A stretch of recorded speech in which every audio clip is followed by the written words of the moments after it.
nakikita nyo na yung ginagawa niya. So kung paano siya mag-vlog, sita ko po sa inyo ay ang sa comment section. So pupunta po tayo ng comments section.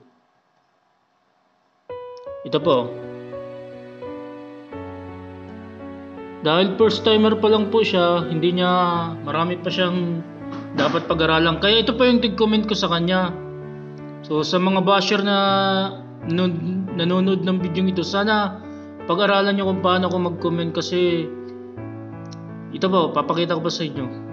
Kaagapay, thank you for sharing your simple life. In the future, you will use 16.9 size of the camera and the camera capture is landscape. God bless po. So, kagapay, nagkomento po ko sa kanya sa pamamagitan ng positibong pagkokomento. Kasi yung video niya ay hindi talaga, kasi first timer pa lang po. So, hati yung video niya. So, ang dapat po talaga 16.9 yung size ng camera. Kaya pakita ko po sa inyo. Ito yung nag-reply po siya.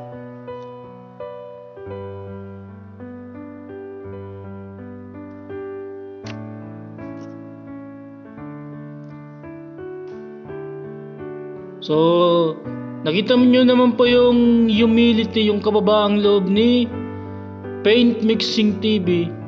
So, hindi po siya nainis sa akin. Kumbaga, tinanggap niya na totally bilang bagong YouTuber, kailangan niya yung tulong pa rin ng kapwa niya vloggers. Kaya, ito po yung naging reply niya. Salamat po sa suggestion.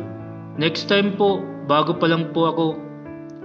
So, ito po, dahil nga 3 taon ako sa mundo ng YouTube, kaya pwede na akong kahit konti magturo sa inyo ng mga karanasan ko, ng mga natutunan ko sa pagiging YouTube vlogger. Kaya ito po yung nireply ko po.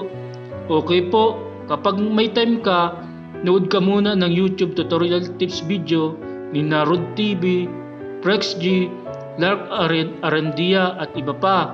Pakipanood din paano makita ang mga loyal na subscriber mo. Part 1 at Part 2 sa Tonsky TV. God bless.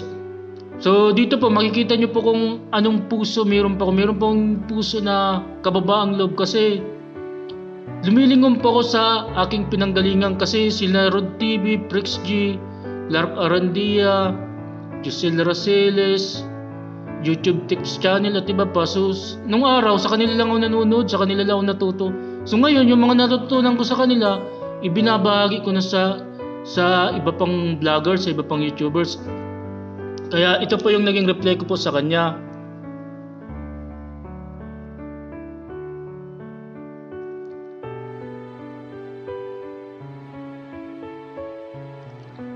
Kaagapay, magpalit ka ng pangalan.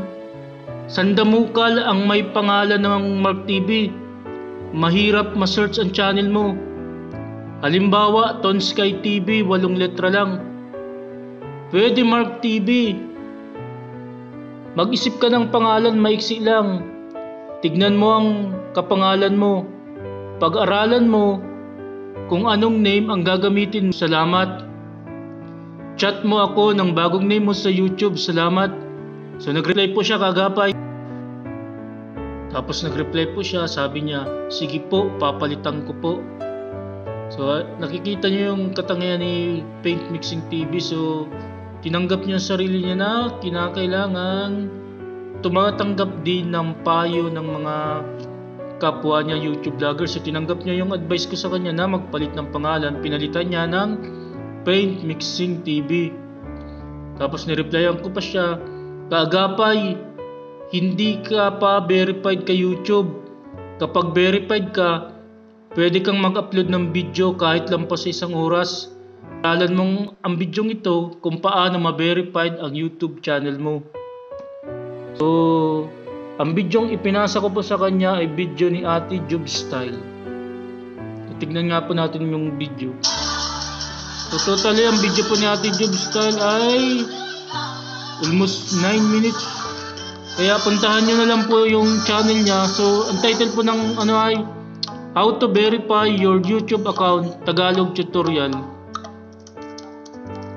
So, ituturo po niyan kasi mahalaga po yung verified po yung account mo sa YouTube. Kasi kapag verified yung account mo sa YouTube, makaka-upload ka ng lampas sa 15 minutes. Pwede kang mag-upload ng lampas sa 1 oras. So, ang pinakamahabang video yung in-upload ko po ay parang 74 minutes tungkol sa psychological debriefing. So yun yung kagandahan na verified yung account mo sa YouTube. Kaya sa mga basher na makakapanood ng video ito, sinampulan ko kayo kung paano magkomento ng maganda sa kapwa mo na hindi mo siya dinadown, hindi mo siya nilalait, hindi mo siya minumura, hindi ka nagbibigay ng masasamang salita. Sana sa mga YouTube ng video ito, ibahagi nyo po ang video ito, i-share nyo po kasi kakapulutan nyo po ng aral ang video ito. Hanggang dito na lang po. Salamat po. God bless you. I love you.